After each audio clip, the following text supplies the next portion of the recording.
মসজিদ আল্লাহ পাকের ঘর, এই ঘরকে যে মুহাব্বত করবে আল্লাহ পাকে জান্নাতে জায়গা দেবে। মাদ্রাসা হলো নবী পাকের ঘর, এই মাদ্রাসাকে যে প্যার করবে আল্লাহ পাকে জান্নাতে জায়গা দেবে। এক কথা মসজিদ মাদ্রাসা হলো ইসলামের মার্কাজ, এখান থেকে ইসলামের প্রশিক্ষণ দেয়া হয়। আজকে মসজিদ মাদ্রাসা আলাদা করে শিক্ষা দেয়া হচ্ছে, কিন্তু আমার নবী পাক সাল্লাল্লাহু আলাইহি ওয়াসাল্লাম মদিনা নববী শরীফে নামাজ আদায় করতেন এবং এই মদিনা নববী শরীফ থেকে দ্বীনের শিক্ষা দিয়ে থাকতেন। আমার দিনকে মিটাতে চাইবে, আমাদের তো ছেড়ে দিলে হবে। আপনারা কি বলছেন, ছেড়ে দিয়ে যাবে?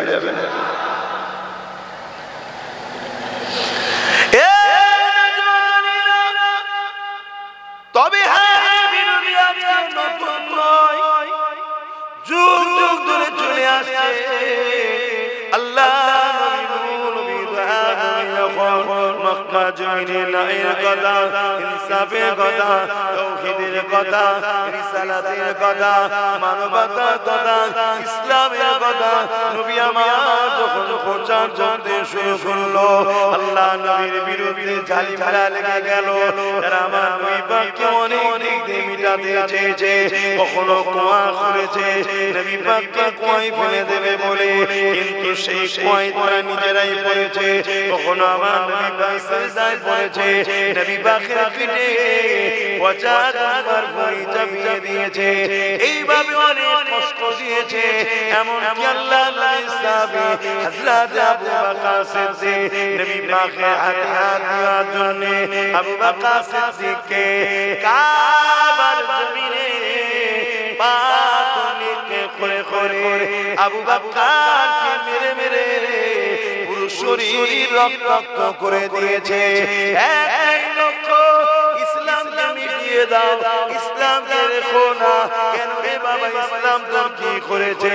না ইসলাম ইনসাফের কথা বলে, ইসলাম ইনসানিয়াতের কথা বলে, ইসলাম দাসত্বতার বিরুদ্ধে, ইসলাম জালিমদের বিরুদ্ধে, ইসলাম মুসলিমের পক্ষে, ইসলাম খুনিদের বিরুদ্ধে, ইসলাম গরিবদের পক্ষে, ইসলাম লুটেরাদের বিরুদ্ধে, ইসলাম ইনসানিয়াতের পক্ষে।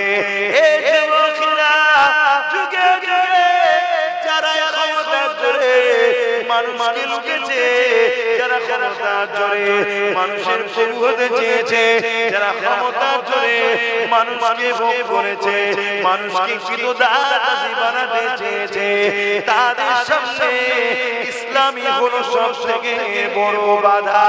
কারণ ইসলামের আলোর কাছে তাদের অন্যায়, অত্যাচার, দুর্নীতি বারবার প্রকাশ হয়ে গেছে। তারা তাদের 2 নম্বর বদমাইশি, দোকানের খদ্দেরকে টিকিয়ে রাখার জন্য ইসলামের বিরুদ্ধে বারবার লেগেছে। কিন্তু খুশি ও আনন্দের বিষয় এটা, হয়তো আমার ভাই কওমের অনেকের জীবন গেছে, কিন্তু ইসলামের বিরুদ্ধে যারা লেগেছে আল্লাহ তাদের মিটিয়ে দিয়েছে।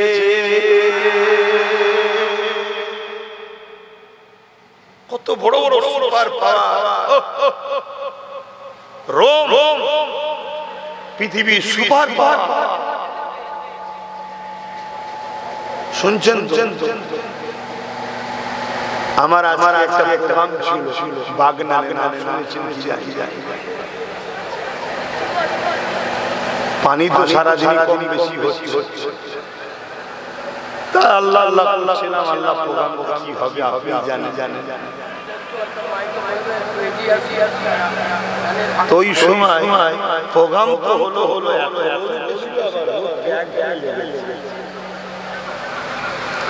আর আমার ঠান্ডা গরম যদি হয় তাহলে আমার একভাবে রোগটা যাই হোক, কথা কষ্ট আবার হচ্ছে। তারপর আমি বলবো, আপনারা মাইকের আওয়াজে বুঝছেন তো নাকি? আপনাদের শোনার আগ্রহ। আমি ইসলামের পক্ষে বলছি না বিপক্ষে বলছি। ইসলামের পক্ষে বলতে গিয়ে যদি আব্বার বিরুদ্ধে হয়ে যায় আপনি আমার সঙ্গে ঝগড়া করবেন? ইসলামের পক্ষে বলতে গিয়ে যদি আপনার আম্মার বিরুদ্ধে হয়ে যায় আপনি আমার সঙ্গে ঝগড়া করবেন? ইসলামের পক্ষে বলতে গিয়ে যদি আপনার দুনিয়ার নেতা লিডার বক্তা মুনি সাহেবদের বিরুদ্ধে হয়ে যায় আপনার উচিত হবে তাদেরকে বিবলতে দিয়া ইসলামকে ছেড়ে দিয়া নয়।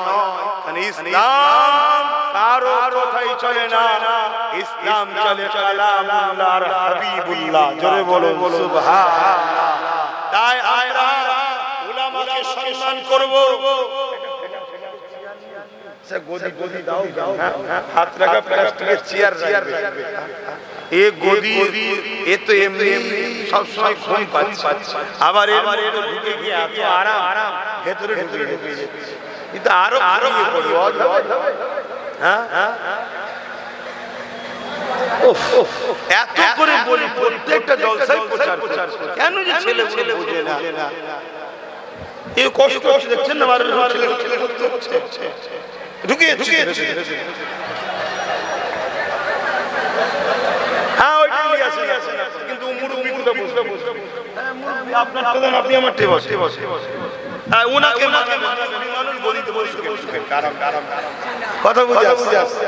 আমাকে দরুদ শরীফ আল্লাহ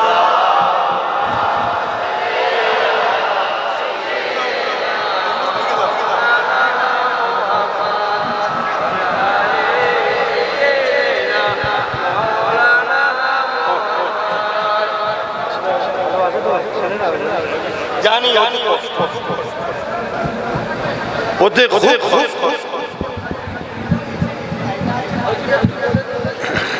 আমি চেয়ারে এই জন্য বসি, আমি বেশিক্ষণ পা মুড়ে রাখি। এই যখনই মুড়ে রাখবো এইগুলো যন্ত্রণা শুরু হয়, ওই জন্য আমি চেয়ারে বসি নাই, নিচুই বসি সব থেকে আরাম। নাই যা লাফালাফি করি আমি কখন চেয়ার ভেঙে না পড়ে যায়, আর চেয়ার ভেঙে পড়ে গেলে কেউ না খুশি হোক, একদল লোক খুশি হবে নাকি? যারা সব শুয়ে আছে আমার দিকে, কখন একটু ভয় পাওয়ার কিছু কথা বুঝে আসছে। হ্যাঁ তো যা একটু চেপে চেপে আসতে হবে, ওখানে জাম হয়ে গেছে, লোক জায়গা পেচ্ছে না, একটু চেপে চেপে আসতে হবে, ভালোবাসে চেপে চেপে আসে। দরুদ শরীফ আল্লাহুম্মা সাল্লি আলা।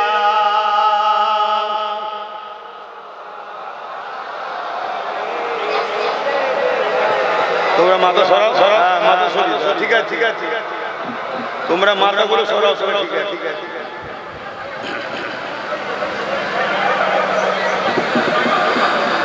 आने वालों ये तो बताओ शहर मदीना कैसा है।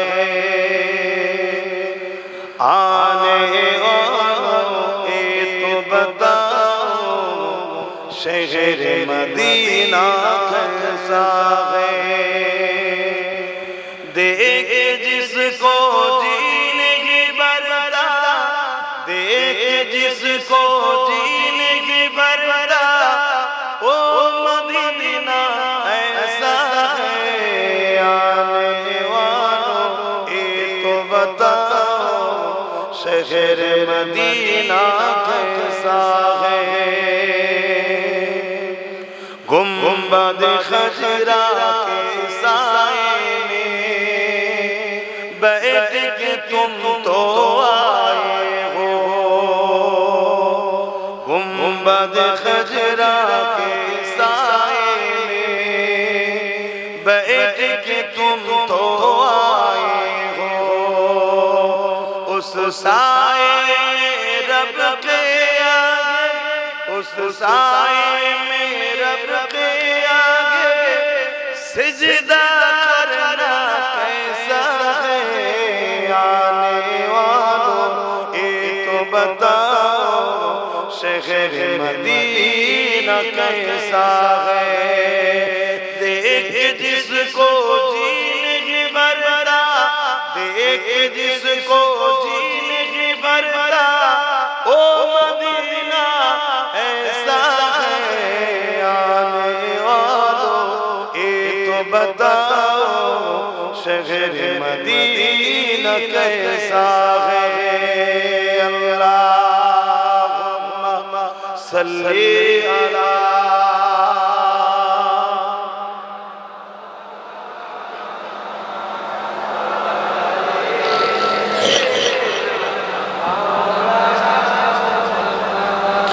मुसलमान चले मेरा मेरा बापेरा ए नौजवानेरा ए दुनिया तो दुनियार अल्लाह पाक তোমাকে আমাকে পরীক্ষা নেবে মনে রেখে যে বনি ইসরাইল কে পরীক্ষা নিয়েছে ফেরাউনকে ক্ষমতা আল্লাহ দিয়েছে ফেরাউনকে সৃষ্টি আল্লাহ করেছে বনি ইসরাইলকে কওমকে পরীক্ষা নিয়েছে ফেরাউনকে খোদা দাবি করে দিয়েছিল এ নওজওয়ানেরা ঠিক তেমন ইব্রাহিম আলাইহিস সালামের উম্মতকে আল্লাহ পরীক্ষা নিয়েছে নমরুদকে পাঠিয়ে দিয়ে এইভাবে যুগে যুগে যুগে আল্লাহ পাক পরীক্ষা নিচ্ছে নেবে আমাকে আপনাকে পরীক্ষা নিচ্ছে আজকে দিও আমার আপনার নামে ও সামনে অনেক ফিরাউনে জিদের নাই লোক রয়েছে যারা ইসলামকে মিটাতে চাইছে এই জায়গায় আল্লাহ পাক তোমাকে আমাকে পরীক্ষা নিচ্ছে এই জায়গায় তোমাকে আমাকে শক্ত হয়ে আল্লাহ ও নবীর মুহাব্বত ভালোবাসা জান মাল কুরবান করে দিতে হবে এ নওজওয়ানেরা মনে রাখবেন ইসলামকে মিটাতে যুগে যুগে চেয়েছে কিন্তু ইসলামকে কখনো মিটাতে পারেনি যেখানে ইসলামের বিরোধী হয়েছে ওই জায়গাতে ইসলাম কমা তো দূরের কথা ইসলামের মাননেওয়ালা আরো বেশি বেড়ে গেছে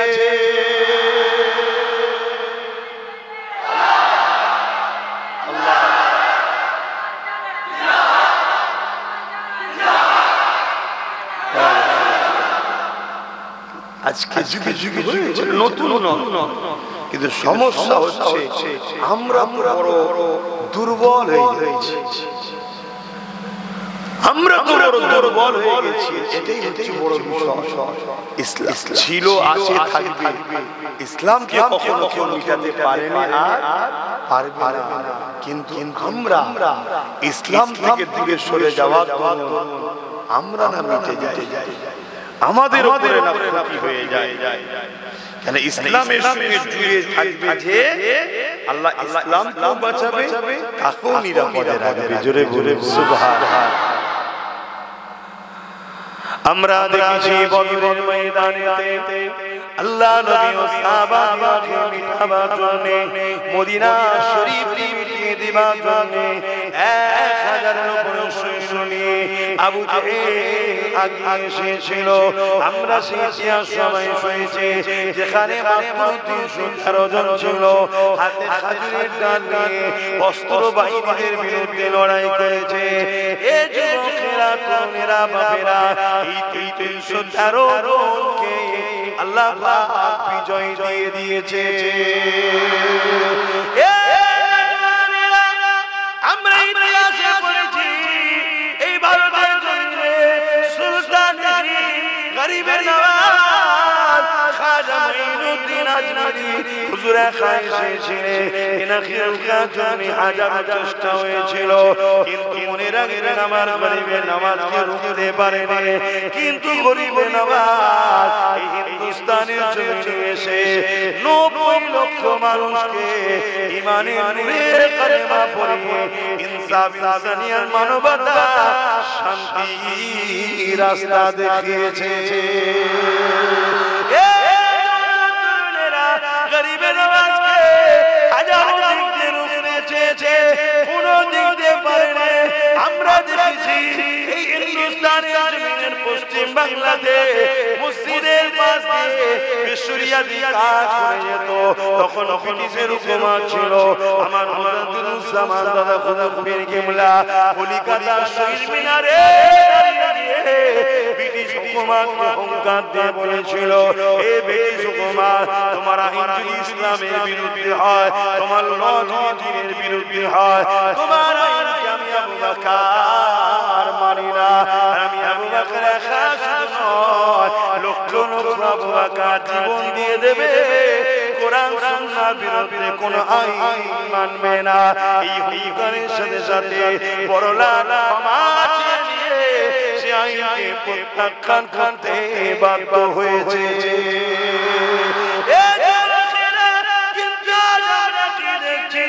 আমাদের উপরে একটার পর একটা ইসলাম বিরোধী আইন চাপাচ্ছে, একটার পর একটা শরিয়াত বিরোধী আইন চাপাচ্ছে, একটার পর একটা আমাদেরকে মিটাবার জন্য ব্যবস্থা করছে।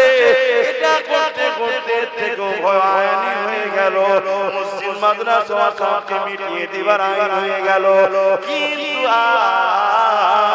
সেই রকম হুঙ্কার, সেই রকম লড়াই, সেই রকম মুখে দিবার চিন্তা ভাবনা তো আজ মুসলমানের মধ্যে দেখছি না।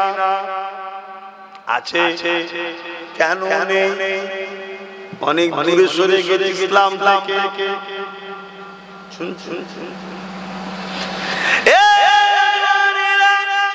মসজিদ আছে থাকবে ভারতের জমিনে, বাংলার জমিনে মসজিদ আছে থাকবে, কোন মা এমন সন্তান জন্ম দিতে পারে না। হিন্দুস্তানের বাদশাহ যত হিন্দুস্তানে আছে, এই হিন্দুস্তানে আল্লাহু আকবারও থাকবে, আশহাদু আন্না মুহাম্মাদুর রাসূলুল্লাহ থাকবে। হিন্দুস্তানের বাদশাহ গরিবে নওয়াজ যতদিন আছে ততদিন মসজিদ থাকবে, মাদ্রাসা থাকবে, কবরস্থান থাকবে, মুসলমান থাকবে। এই যুবকেরা কিন্তু তোমার আমাকে আল্লাহ কিয়ামতের দিনে তো জিজ্ঞাসা করবে, ওরে আমার বান্দারে, দুনিয়া নেতা নেত্রীর জন্য লড়াই করলি, দুনিয়া নেতা নেত্রীর জন্য বোম মারলি, অস্ত্র বার করলি, দুনিয়া নেতা নেত্রীর জন্য নিজের কওমকে খুন করলি, দুনিয়া নেতা নেত্রীর জন্য নিজের জাতির নামে মিথ্যা কেস দিয়ে, দুনিয়া নেতা নেত্রীর জন্য আলেম ওলামা পীর পীরজাদা কাউকে বাদ দিলি না, সবাইকে গালিগালাজ করলি, সবাইকে হুমকি দিলি, সবাইকে চমকে দিলি। আজ বল আমার ঘরের জন্য কি করলে, আমার দিনের জন্য কি করলে? এই যুবকেরা, তরুণেরা, বাপেরা আপনাদেরকে জানিয়ে দিয়ে যায়, আল্লাহ পাক ছাড়িয়ে ছেড়ে দেয়নি, প্রশ্ন সম্মুখীন হতে হবে। এই জায়গায় আমাকে তোমাকে মনে রাখতে হবে, যাই করি না কেন আল্লাহর বিরুদ্ধে না চলে যায়, দ্বীনের বিরুদ্ধে যেন না চলে যায়, এটাকে তোমাকে আমাকে মাথায় রাখতে হবে। কেননা ইসলামটা এত সহজে ভারতে আসেনি গো, ইসলামটা এত সহজে বাংলায় আসেনি গো, ইসলামটা এত সহজে তোমার পূর্ব মেদিনীপুরে আসেনি গো। আজ পয়সা আছে মসজিদ বানিয়ে দিলে, আজ পয়সা আছে হজ করে দিলে, আজ পয়সা আছে তুমি মাদ্রাসা তৈরি করে দিলে, কিন্তু মনে রেখে এই জমিনের উপরে মানুষ ভুলে গিয়েছিল, এই জমিনের উপরে নারীদেরকে চিন্তা মুতে দেওয়া হতো, এই জমিনের উপরে খুন খারাপি দাঙ্গা ফাসাদ পড়ে গিয়েছিল, এই জমিনে মা বাপের কোনো মর্যাদা সম্মান ছিল না, এই জমিনে দিনের কোনো অধিকার ছিল না গো। কেন ইসলাম ছিল না যখন কিছুই থাকবে না, মানুষ ভুলে গিয়েছিল ঈসা নবীর দিন ইসলামের কথা, মানুষ ভুলে গিয়েছিল ইব্রাহিম নবীর দিন ইসলামের কথা, মানুষ ভুলে গিয়েছিল ঈসা নবীর দিন ইসলামের কথা। আল্লাহ নবী এসে আবার মানুষকে এক আল্লাহ চিনালে, ন্যায়ের পক্ষে আনলে, মানবতার পক্ষে আনলে, এতিমের পক্ষে আনলে, বিধবার পক্ষে আনলে, মা বাবাকে সম্মান দিয়া শিখালে। হাত থেকে তোমার গ্রামে এই দাড়ি টুপি মসজিদ এসেছে, হাজারো লাখো মা সন্তান হারা হওয়ার পর তোমার আমার গ্রামে ইসলাম এসেছে, হাজারো বোনেরা বিধবা হওয়ার পর তোমার আমার গ্রামে ইসলাম এসেছে, হাজারো লাখো বাচ্চা এতিম হওয়ার পর এই যুবকেরা আজ ইসলামের দুশমনদের পিছনে তুমি আমি জাঙ্গালে খুঁজছি, আমার দাদা, আমার দিদি, আমার মাতা, আমার নেতা, মনে রেখো করছে, তুমিও দিনের দুশমনি করছো, তোমার মাফ কিন্তু হবে না। আল্লাহ ফিরআউনকেও ছাড় দিয়েছিল, ছেড়ে কিন্তু দেয়নি। নমরুদকেও ছাড় দিয়েছিল, ছেড়ে কিন্তু দেয়নি। এজিদকেও ছাড় দিয়েছিল, ছেড়ে কিন্তু দেয়নি। বুশকেও ছাড় দিয়েছিল, ছেড়ে কিন্তু দেয়নি। চেঙ্গিস খানকেও ছাড় দিয়েছিল, ছেড়ে কিন্তু দেয়নি। মনে রাখবেন, আজ নেতারা ক্ষমতার জন্য আমার দ্বীনের বিরোধী করছে, আল্লাহ এদেরকেও ছাড় দিচ্ছে, ছেড়ে দেয়নি।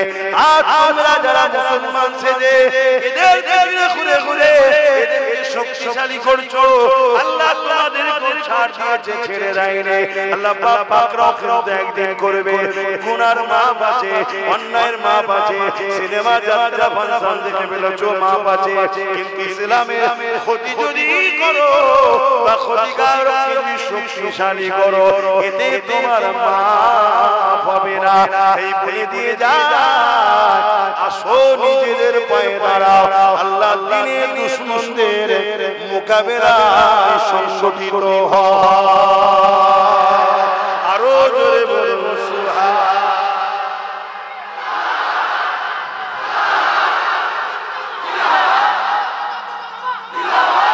ভাইরা আমার, আল্লাহর দ্বীনের দুশমন যারা যারা বিরুদ্ধে সংগঠিত হওয়া দরকার। আমার লড়াই হিন্দুদের বিরুদ্ধে নয়, আমার লড়াই খ্রিস্টানের বিরুদ্ধে নয়, আমার লড়াই আদিবাসী দলিতদের বিরুদ্ধে লড়াই নয়, আমার লড়াই সেই সেই ব্যক্তির বিরুদ্ধে যারা ইসলামের বিরুদ্ধে। ইসলাম মানে না সেটা তার ব্যাপার, আল্লাহর কাছে জবাব দেবে। শুনছেন? কিন্তু মেনেও ইসলামের ক্ষতি করে ভেতরে ভেতরে, তার বিরুদ্ধে লড়াই। আর তুই মানিস না, তোর ব্যাপার, কিন্তু তুই আমার বিরোধী করবি কেন? তার বিরুদ্ধে লড়াই, ঠিক না বেটি? এক কথাই বলতে পারি, আমাদের মূল শত্রু হলো কেন্দ্রে বসে আছে বিজেপি সরকার, তার বিরুদ্ধে লড়াই, ঠিক না বেটি? অতএব এই লড়াই যারা আমাদের পাশে থাকবে তারা আমাদের বন্ধু, আর যারা আমাদের পাশে না থেকে বলবে দিল্লি চলে যাও, তারা আমাদের এটাও কিন্তু মাথায় রাখা, তারাও শত্রু। কথা মাথায় এসেছে? হ্যাঁ, লড়াই আমাদের করতে হবে, এটা আল্লাহ পরীক্ষা শুরু হয়েছে। তুমি এসার পিছনে ছুটছো, মানা করবো না। তুমি কাগজ ঠিক করে নাই, আরো 10 বছর বেঁচে যাবে। আল্লাহ যখন তোমার জানটা কবজ করবে, কে বাঁচাবে?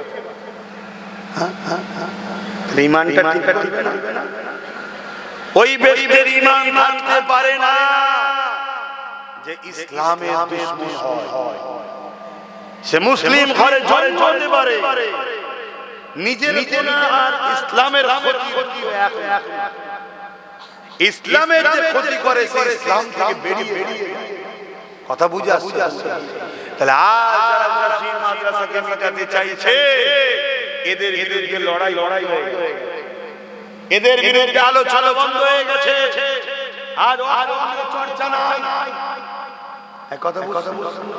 আমার তো মনে হয় এই এসআইআর করার পিছনে ওয়াকফকে ভুলাবার একটা পরিকল্পনা থাকতে পারে।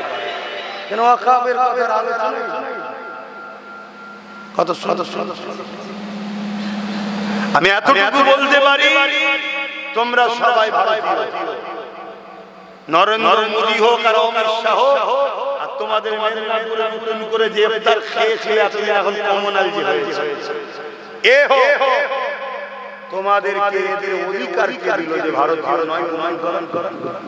শুনছেন না? যে ভোটার কার্ডে তুমি ভোট দিবে, যে ভোটার কার্ডে এতদিন তুমি লাইনে দাঁড়ালে, যদি ভোটার কার্ডটা না হয় তো নির্বাচন কমিশনার তো বলবে। কথা বুঝা? এগুলো আমার মনে হয় একটা আতঙ্ক ছড়িয়ে দিয়ে, ভয় দেখিয়ে, হ্যাঁ হয়তো কিছু মানুষকে ফাঁসাবে, এটা তো মানুষের পক্ষে নয়, অস্বীকার করা যাবে না। কিন্তু মূলত আমার মনে হয় যে ওয়াকফ আন্দোলনটাকে ভোলাতে চাইছে। কেন ওয়াকফটা এমন বড় একটা ইস্যু, ওয়াকফ যদি চলে যায় আমাদের ইসলামের অস্তিত্ব চলে যাবে। আমি কি বলছি বুঝছেন তো নাকি? আমার সাথে একমত হতে পারছেন কি? একটু হ্যাঁ কি না বলুন, একমত হতে পারছেন? কেন আমি ছোটখাটো মানুষ, আমার থেকে অনেক বড় বড় মানুষ আছে, ভিআইপি মানুষ। কথা বুঝে আসছে? যারা বড় বড় মাইকে ভাষণ দেয়, আবার দেখা যায় ইসলামের দুশমনদের সঙ্গে একসাথে বসে মুখে মুখ রেখে কথাও বলে। এমন বড় বড় আছে না? आहा, घर में आग लगी है घर की चारा, घर में आग लगी है घर की चारा। যে বাতি জ্বালিয়ে ছিল ওই বাতি ঘরে আগুন ধরে গেছে। তা আমাদের আমাদের ঘরের লোকেরাই অতএব সেই মুনাফিকটা ছিল, আর মুনাফিক ছিল বড় কঠিন ব্যাপার। কেননা মুনাফিকদের চিনতে বড় বড় কষ্ট। আমি দুটো ব্যক্তির নাম বলছি, একজনের নাম আব্দুল্লাহ ইবনে উবাই, আর একজনের নাম আবু বকর সিদ্দিক।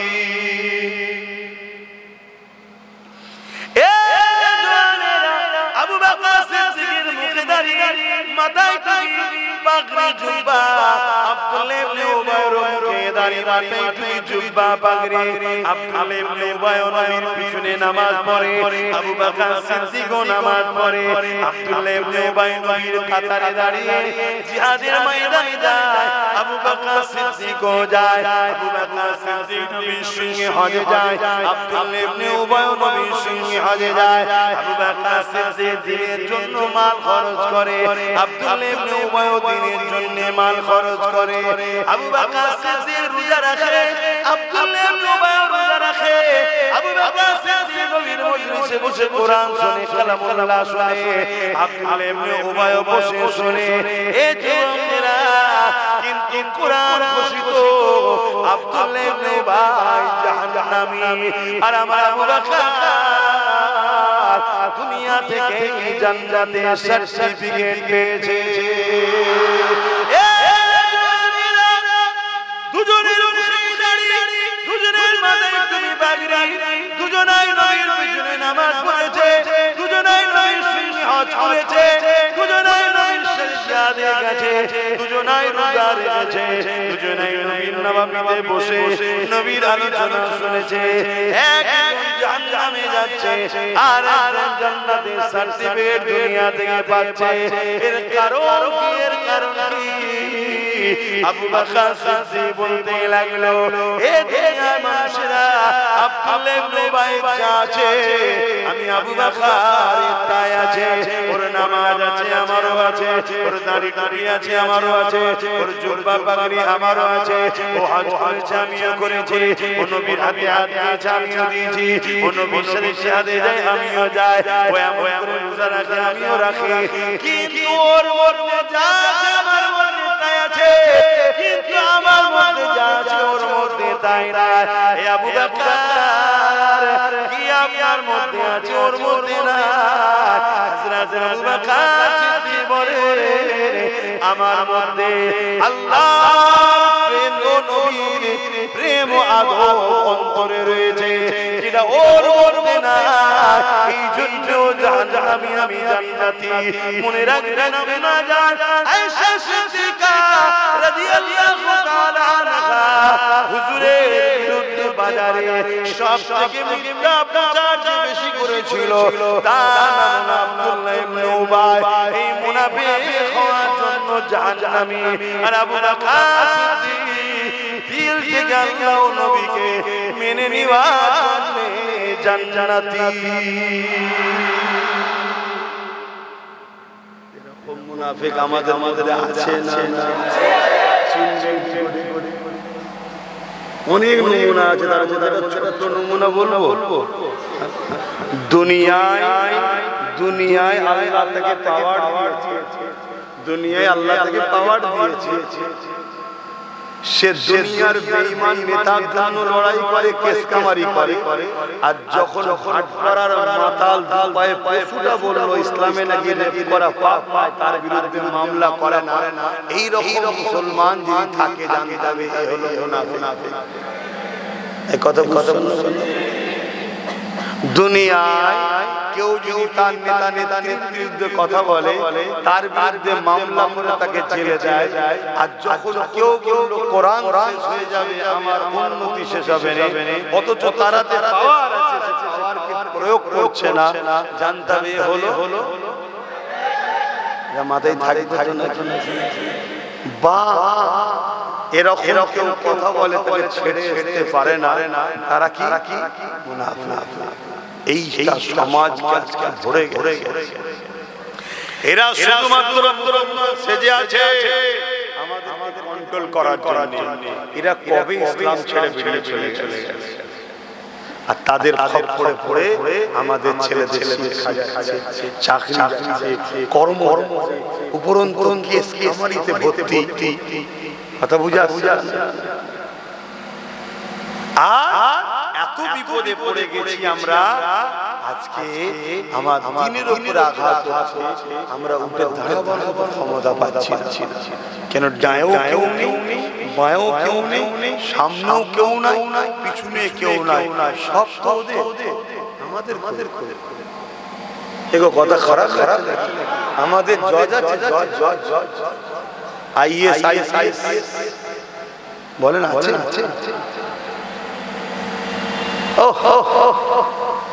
শুধু মুসলিম পাড়াতে গুন্ডা দুটো করে তৈরি করা আছে, না সবাই না, একটা দুটো করে গুন্ডা তৈরি করেছে। কি জন্য? মুসলমান যখন তার কওমের জন্য, জাতির জন্য বা হকের জন্য কথা বলবে, গুন্ডা দিয়ে মুসলমানকে কন্ট্রোল করে। এরকম গুন্ডা পাড়ায় পাড়ায় তৈরি হয়েছে। একটাও মুসলমানকে আইএস করবে চিন্তা করেনি, জজ করবে চিন্তা করেনি, ডাব্লিউবিসিএস করবে চিন্তা করেনি। আজ আমাদের ভাবতে হবে, আমাদের বাচ্চাগুলোকে বাঁচাতে গেলে এদেরকে ডাক্তার, উকিল, জজ, ডিএম, ব্যারিস্টার, আইএস বানাতে গেলে জিনিস লাগে।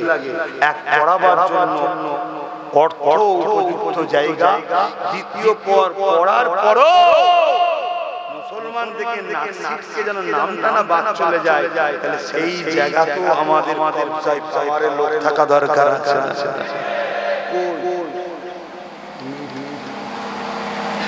আব্বাস সিদ্দিকী ভাবাচ্ছে, আর এই ভাবাচ্ছে বলেই ৭৯ বছর ধরে যারা তোমাদেরকে গোলাম বানিয়ে লুটে খাচ্ছে তাদের বড় রাগ আছে আমার।